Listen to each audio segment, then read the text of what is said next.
আপনাদের এবার টার্গেট কত?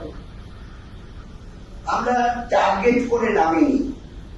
আমরা এটা মনে করি যে এখনো মিডিয়া যেভাবে দেখাচ্ছে, মিডিয়ার মধ্যে আমাদের বলার কিছু নেই।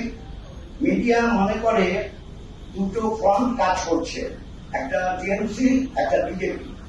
আমরা মনে করি এর পরে একটু পরেই হয়তো মিডিয়াকে দেখাতে হবে যে টিএমসি, বিজেপি এবং বাম কংগ্রেস বোঝাপড়া, এটা দেখাতে হবে।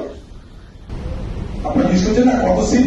as many seats as possible, as many seats as possible.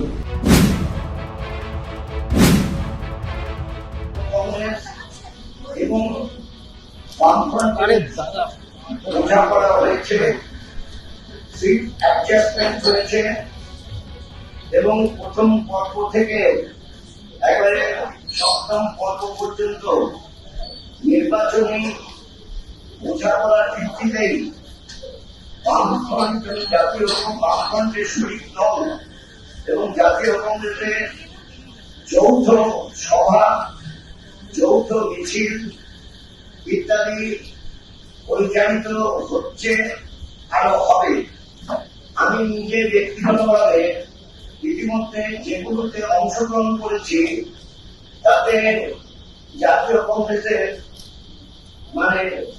প্রতিনিধিরা তারা কিন্তু এই প্রচার আন্দোলনে ছিলেন।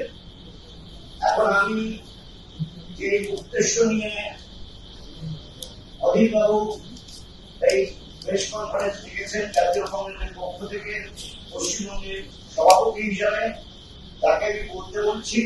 তারপর আপনাদের কাছে আমার কথা আপনাদের জানার থেকে আমি বলবো, এটা বেটার হবে। আমি একজন প্রার্থী, স্বাভাবিকভাবেই এই সময়ের সংকটের মাথায় রেখে একটা বিশেষ কাজে আমি কলকাতা এসেছিলাম। রথ দেখা, কলা বেচা দুটোই যাতে হয়, সেই জন্য আমার কাজ এবং সেই সঙ্গে সঙ্গে প্রেস আমরা আহ্বান করেছি। আপনাদের এবার টার্গেট কত? আমরা টার্গেট করে নামিনি। আমরা এটা মনে করি যে এখনো মিডিয়া যেভাবে দেখাচ্ছে, মিডিয়ার মধ্যে আমাদের বলার কিছু নেই। মিডিয়া মনে করে দুটো ফ্রন্ট কাজ করছে, একটা টিএমসি, একটা বিজেপি।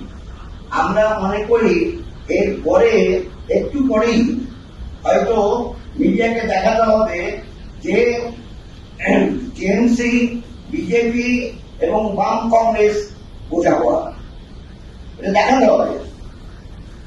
ফলে তখন বুঝতে পারবেন যে এবার আর দুপক্ষের মধ্যে ভোট ভাগাভাগি হবে তা না, এবার তিন পক্ষের মধ্যে ভোট ভাগাভাগি হবে। তিন পক্ষের মধ্যে ভোট ভাগাভাগি হলে অবস্থা কি হবে সেপোলজিস্টও বলতে পারছেন না।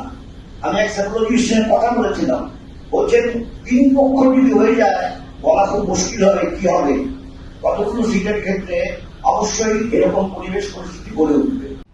ভারতবর্ষে আজকাল যারা ভোট পরিচালনা করে স্ট্র্যাটেজিস নিয়োগ করছে না, তারা আজকাল সাইকোলজিক্যাল ওয়ারফেয়ারকে বেশি গুরুত্ব দিচ্ছে। যেমন কথায় বার্তায় মোদী বলল 400 পার। মানুষের মতামত, মানুষের ভোট কোন রাজনৈতিক দলের পেটের তো নয়, তাদের 50 কোটি টাকা নয়।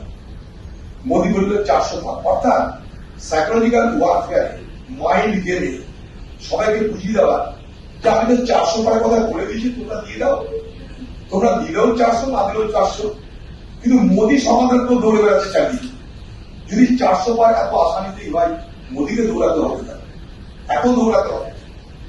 2 নম্বর কথা,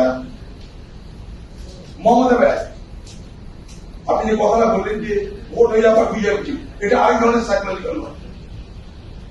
তাদের দলে যে স্ট্র্যাটেজিসকে নিয়োগ করেছে তার বোকাবাবু, সে শিখাচ্ছে যে আগে নির্বাচন হয়ে যাওয়ার সঙ্গে সঙ্গে বিজয় মিছিল বার করো, বিরোধীদেরকে ফিজিক্যালি অ্যাসাল্ট করো।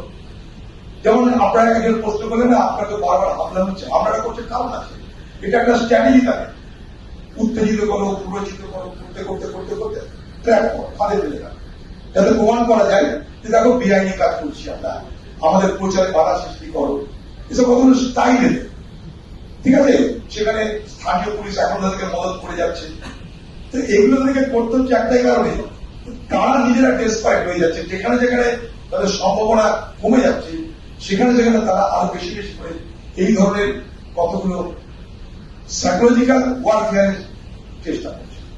এবং আমাদের উপর হামলা করার সঙ্গে সঙ্গে ওরা প্রচার করতেছে কি জানে, যদি এমপির ক্যান্ডিডেট ওরা হামলা করছি, ভোটের দিন তো হামলা হবে, কিছু করার নেই, এটাকে পঞ্চায়েত ভোট করবো, এটাকে বললাম এটাকে পঞ্চায়েত ভোট করবো। আমি সেখানে পাল্টা চ্যালেঞ্জ দিচ্ছি মুর্শিদাবাদে, একটা বুথ মিনস একটা বুথ যদি তৃণমূল দখল করে দেখাতে পারে মুর্শিদাবাদে, আমি রাজনীতি করা ছেড়ে দেবো, কথা দিলাম রাজনীতি করা ছেড়ে দেবো। একটা বুথ যদি দখল করে দেখাতে পারে, বারবার ঘুঘুতে ধান খাবে না। আপনারা জিজ্ঞেস করছেন না কত seat, as many seats as possible, যতটা সম্ভব ততটা সিট গুনতি করে আমরা এগিয়ে যাই। আমরা দিদি নই, আমরা মোদি নই, মানুষের দু আশীর্বাদের উপর ভরসা করে রাজনীতি করি। As many seats as possible, ততটা সিটে আমরা জয়ী হওয়ার সম্ভাবনা রেখে লড়াই করছি। আমরা কোনো সাইকোলজিক্যাল ওয়ারফেয়ার করি না, মানুষের মতামতকে শ্রেষ্ঠত্ব দিই, তাদের মতামতকে সব থেকে বেশি আমরা মর্যাদা দিই।